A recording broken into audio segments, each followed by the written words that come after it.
80% लोग किसानी करते हैं, किसान लोग 80% लोग खेती करते हैं, जो अपने भी पेट भरते हैं और देश में 20% आबादी जो उद्योगपति लोग हैं उनका भी पेट भरता है।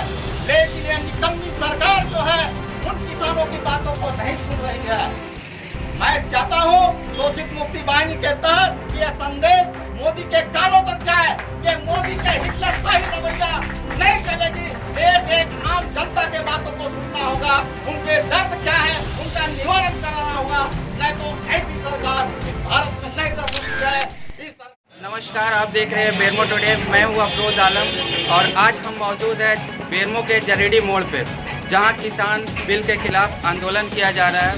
देश के अलग अलग हिस्सों में किसान बिल के खिलाफ आंदोलन हो रहा, चाहे वो सिंधु बॉर्डर हो या दिल्ली, हर तरफ किसान बिल के खिलाफ आंदोलन किया जा रहा। फिर भी सरकार किसान बिल को मानने के लिए तैयार नहीं है। तो आइए हम जरेडी मोड़ पे हो रहे आंदोलन कारियों से बात करते हैं।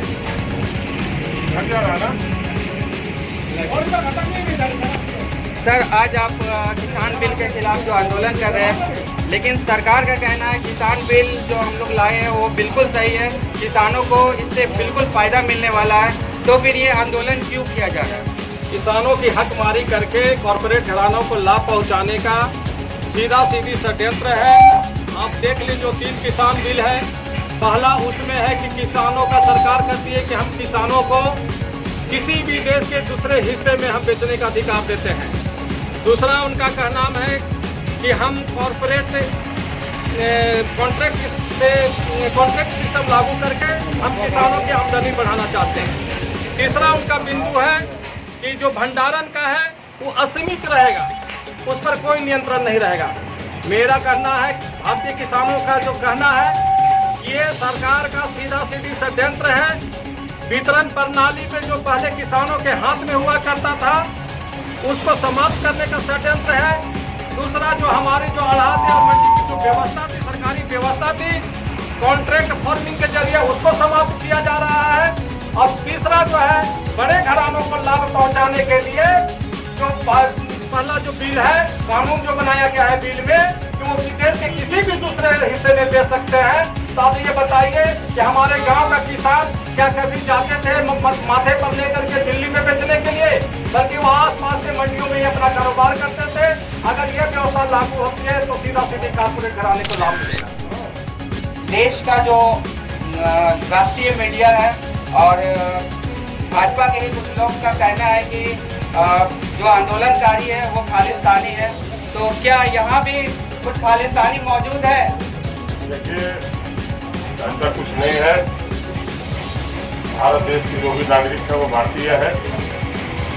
ये भाजपा की जो सरकार है, पूर्व में भी आप देखे होंगे तो पूरे भारत को हिंदू मुस्लिम ने कहीं बांटा, कहीं सिर्फ हिंदुओं की बात की, और उसके जरिए इस सत्ता पे काबिज की। 2014 में भी की है, 2019 में भी की है। और कुछ मीडिया पर जो आरोप लग रहे हैं वो सत्य है। कुछ ऐसे कार्टून घराने के लोग हैं जिसका संचालन उनके द्वारा हो रहा है, और वो पूरा मोदी में करने का प्रयास टीवी चैनलों पर करते हैं। आप देख रहे होंगे कि NDTV है और भी बहुत सारे टीवी हैं जो समाज को अच्छे राह पर चलने वाले जो लोग हैं उनके समर्थन में बात करती है। लेकिन आप देखिएगा, एक क्या है, भारत ना, उसमें देखिएगा उनके एंकर जो है, अगर मोदी के खिलाफ में, खुद मोदी सरकार के खिलाफ की बात रखते हैं, तो एंकर साहब ही पूरा जो है ना सपोर्ट करते हैं मोदी के लिए। क्या लगता नहीं है? कुछ टीवी चैनल जो है उनके हाथों में बिके हुए हैं, विज्ञापन लेते हैं, करोड़ों अरबों रुपये का विज्ञापन मिलता है। ये तो है, लेकिन किसान आंदोलन किसानों का है, और ये किसान आंदोलन पूरे भारत में हो रहा है। ऐसा नहीं है कि सिर्फ दिल्ली में ही चल रहा है। बिहार देख लीजिए, झारखंड देख लीजिए, पश्चिम बंगाल देख लीजिए, लेकिन सबसे ज्यादा पंजाब, हरियाणा, राजस्थान और दिल्ली के लोग और यूपी के लोग, क्योंकि वहाँ से नजदीक है, हजारों की संख्या में, लाखों के संख्या के वहाँ पर उपस्थित है। और उनका आंदोलन इस ठंडे में, आप देख रहे हैं, हम लोग पूरा स्वेटर जैकेट पहन के घर से निकलते हैं, वो पानी में भीग कर भी वो अन्नदाता जो है आंदोलन कर रहे हैं, और उसके सपोर्ट में हम लोग यहाँ पर उपस्थित हैं। और इसके आगे भी कुछ लंबी लड़ाई लड़नी होगी तो हम लोग पूर्व में भी साथ दिए थे, आज भी देंगे, कर देंगे।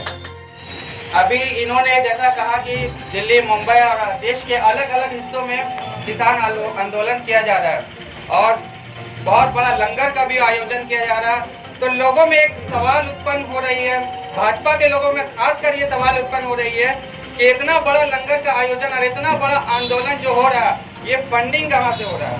लोग ये सवाल बहुत जोर से कर रहे हैं। धन्यवाद आपको। मैं गणेश प्रसाद महतो, अखिल भारतीय किसान संघर्ष समन्वय समिति की ओर से अपनी बात रखने के लिए आया हूँ। सबसे पहली बात यह है, किसान आंदोलन को आपको समझना पड़ेगा। ये सरकार जो मोदी जी की सरकार है, पूर्व नियोजित तरीके से षड्यंत्र के तहत किसानों के जमीन, किसानों की उपज, किसानों की आय को और दरिद्र बनाने के लिए ये षड्यंत्र के तहत काम कर रही है। आपको ये जानना होगा कि अभी 2017 में अडानी जी का, मानी जी का सैलूट कैसे बनना शुरू हो गया। जब ये मानसून सत्र में ये कानून बना, 14 जून से लेकर 21 तारीख को कानून बना, इसका मतलब पूंजीपतियों को, कॉर्पोरेट घरानों को किसानों को जमीन छीन करके देने की साजिश की जा रही है। इसके लिए आज हम लोग पूरे देश भर में, चाहे पंजाब का किसान हो, हरियाणा का किसान हो, हिमाचल प्रदेश का किसान हो या किसी भी राज्य का किसान हो, उनकी लड़ाई के साथ है हम आंदोलन कर रहे हैं। जहाँ तक फंडिंग की बात आपको मालूम होना चाहिए, कल हम लोगों ने अखिल भारतीय किसान सभा बोकारो जिला की ओर से 5 लोगों को बॉर्डर में भेजा और 10,000 रुपये के साथ भेजा। इसी तरह देश के कोने कोने से पैसा जा रहा है, सहयोग जा रहा है, इसके तहत लंगर चल रहा है। जब आंदोलन फिर चलेगा, जब तक तीनों कानून वापस नहीं होगा तब तक आंदोलन चलता रहेगा। हम उसको मदद करते रहेंगे, देश की जनता करते रहेंगे। अफजल अनीस जी भी है जो यूनाइटेड मिल्ली फॉर्म के हैं प्रदेश अध्यक्ष। तो सर, किसान बिल के खिलाफ जो आंदोलन हो रहा है, लोग एमएसपी को बोल रहे हैं कि एमएसपी सरकार लागू नहीं कर रही है, लेकिन सरकार का कहना है हम एमएसपी हटा ही नहीं रहे। न्यूनतम जो समर्थन मूल्य है उसको हम हटा नहीं रहे, किसान को बिल्कुल न्यूनतम समर्थन मूल्य मिलेगा। इस पर क्या कहेंगे सर? सबसे पहले तो मैं ये बात बताऊं आपको कि हमारा देश एक लोकतांत्रिक देश है और जनता यहाँ संघर्ष होती है। सरकार का एक दायित्व बनता है कि जनता के हित के लिए कानून बनाए, लेकिन वर्तमान में जो सरकार हमारा है, हम लोग ये देख रहे हैं कि जो भी कानून बनाए जा रहे हैं वो जनता के हित में नहीं बल्कि उसके विरोध में बनाए जा रहे हैं। और यही कारण है कि लगातार सरकार के खिलाफ एक आंदोलन खड़ा हो रहा है, चल रहा है। वर्तमान में जो किसान कानून बनाया गया है, सरकार कह रही है कि हम किसान के हक में बनाए हैं, किसान के फायदे के लिए कानून बनाया है, लेकिन हम लोग ये देख रहे हैं कि ये किसान के जमीन को छीनने कर कारपोरेट को देने की एक कोशिश की जा रही है। जहाँ तक एमएसपी की बात है, अगर एमएसपी सरकार कहती है कि यह खत्म नहीं होगा, लेकिन जो कॉर्पोरेट जगत के लिए जो व्यवस्था की जा रही है, अगर वो कॉर्पोरेट आकर के अपना बाजार में किसानों से खरीद करना शुरू करेंगे और किसान उनको बेचना शुरू करेंगे तो ऑटोमेटिक जो एमएसपी का मामला है वो खत्म हो जाएगा, बाजार समाप्त हो जाएगा। तो किसान जो आंदोलन कर रहा है, मैं समझता हूँ कि उनके हक और अधिकार की जो लड़ाई है और सरकार जो तानाशाही रवैया अपनाते हुए ये चाह रही है कि इस आंदोलन को किसी तरह समाप्त कर दें। हम लोग इसका विरोध करते हैं और आज इसी मकसद के तहत यहाँ पर हम लोग जमा हुए हैं किसान आंदोलन के समर्थन में। ये कोई जीत हार का मामला नहीं है।